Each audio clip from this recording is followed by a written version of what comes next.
اس کے متعلق عرض کی گئی تو ارشاد فرمایا میں اس بات سے خوف کھاتا ہوں کہ کہیں مجھے بدبختی نہ گھیر لے اور میں یہود نصارہ کے گرجوں میں نہ جا پڑوں۔ تو میرے پیارے دوستو، اپنی نگاہوں کو، اپنے دل کو ایک بالکل صاف رکھو۔ تو میرے پیارے دوستو، خفیہ تدبیر سے اس کی پناہ مانگتے ہیں۔ حضرت سیدنا سفیان ثوری رحمۃ اللہ علیہ کے متعلق منقول ہے کہ آپ علیہ السلام حج کے ارادے سے مکہ مکرمہ روانہ ہوئے اور پوری رات قجادے میں روتے رہے۔ اے سفیان، آپ کے بقیہ فرماتے ہیں عمر کی طرف اہمیت کے ساتھ دیکھنا بھی حرام ہے۔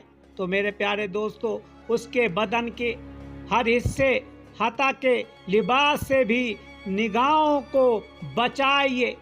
اس کے تصور سے اگر شہوت آتی ہو تو اس سے بھی بچیے۔ اس کی تحریر یا کسی چیز سے شہبوت بھڑکتی ہو تو اس سے نسبت رکھیے۔ رکھنے والی ہر چیز سے نظر کو بھی مت دیکھیے۔ تو میرے پیارے دوستو، جتنا بھی آپ نیچی نظر اپنی اٹھائے ہوئے کسی عورت کی طرف سے نیچی نظر جھکا کے چلو، اتنا ہی اللہ تعالیٰ کو پسند ہے۔ میرے پیارے دوستو، کسی بھی عورت کی طرف آپ نہیں دیکھ سکتے، یہ بالکل شریعت کے خلاف بتایا گیا ہے۔ تو رونے کی وجہ کیا ہے؟ اگر معصیت کی وجہ سے ہے تو آپ تو اللہ تعالیٰ کے فرمان نہیں۔ حضرت سیدنا سفیان رحمۃ اللہ علیہ نے یہ سن کر فرمایا، اے شیطان، گناہ چھوٹے ہوں یا بڑے وہ تو کبھی میرے دل میں نہیں کھٹکتے۔ میرا رونا معصیت کے سبب نہیں بلکہ میں تو برے خاتمے کے خوف سے رو رہا ہوں، کیونکہ میں نے ایک بہت ہی نیک بزرگ کو دیکھا جس سے ہم نے علم حاصل کیا۔ اس نے لوگوں کو 40 سال تک علم سکھایا، بسم اللہ شریف کی کئی سال مجاورت کرتا اور برکتیں لوٹتا رہا۔ اس شخص کے وسیلے سے بارش طلب کی جاتی، مگر وہ کافر ہو کر مرا اور اس کے چہرہ قبلہ سے پھر کر مشرق کی طرف ہو گیا، لہٰذا مجھے برے خاتمے کے سوا کسی چیز کا خوف نہیں۔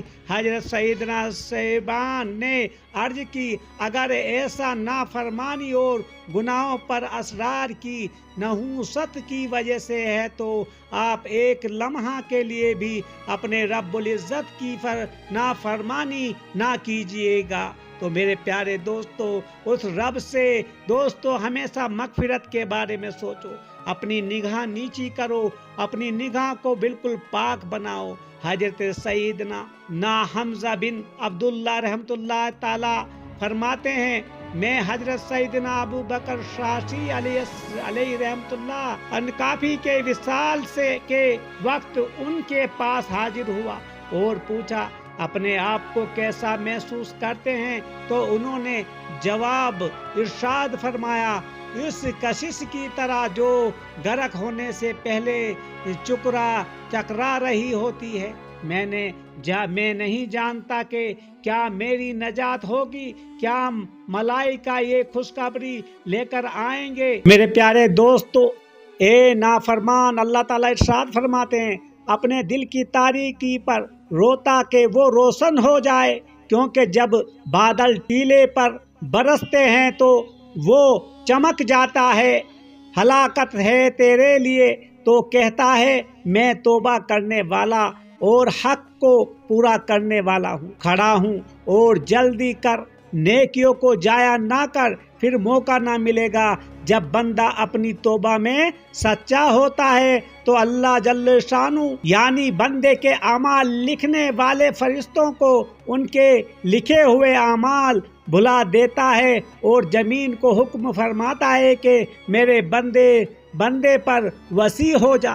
تو میرے پیارے دوستو، وقت ضائع نہ کرو۔ پیارے اسلامی بھائیوں، شیطان تمام مقاصد میں تمہاری تمہاری طاق میں ہے، ہر حال میں وہ تمہیں برباد کرنے والا ہے، جو کہ اس نے اللہ تعالیٰ سے وعدہ کیا ہے کہ میں تیرے بندوں کو تل تل کر کے ایک دم جتنا ہو سکے ان کو بھٹکاؤں گا۔ تو میرے پیارے دوستو، اپنے اللہ کی طرف رجوع ہو جاؤ، کیونکہ وقت ہے، جب تک وقت آپ کے پاس ہے تو آپ اللہ سے مغفرت کر سکتے ہو، اور جب وقت نکل گیا پھر سمجھ لو مہر لگ جائے گی اللہ تعالیٰ کی، اور پھر تم خسارہ میں چلے جاؤ گے۔ اللہ تعالیٰ ہم سب کو اپنے اعمال بہتر بنانے کی توفیق عطا فرمائے، آمین ثم آمین۔